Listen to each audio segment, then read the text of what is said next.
High বন্ধুরা, আমরা এখন ইলেকট্রিকের কাজ করছি। এখানে হচ্ছে একটা পুরানো ওয়ারিং ছিল, যেহেতু এসির লাইন ছিল, সেই এসির লাইনটা আমরা নতুন করে কানেকশান করছি।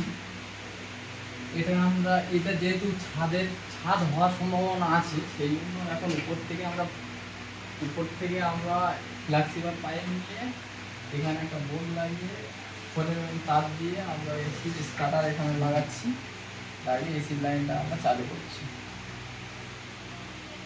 যেহেতু এটা পরে আমাদের কনসিল ওয়ারিং হওয়ার সম্ভাবনা আছে। আর এই সাইডে দেখুন, এটা হচ্ছে ওয়াল স্পিকার, এখন যেগুলো নতুন এসছে মার্কেটে, খুব সুন্দর লুক করেছে মার্বেল সেটিং। আর এই দিকটা আমাদের একটা স্টেবিলাইজার বসানো হবে, যাতে সব লাইনটা কানেকশান করা যায়। ভোল্টেজটা অ্যাকুরেট রাখার জন্য অটোমেটিক একটা স্টেবিলাইজার বসানো হবে। এই বলে আমি এই পর্যন্ত আমার ভিডিওটা শেষ করছি। পরবর্তী এপিসোড আমার করার চেষ্টা করব। যদি ভিডিওটা ভালো লাগে বেশি বেশি করে লাইক, কমেন্ট এবং শেয়ার করবেন।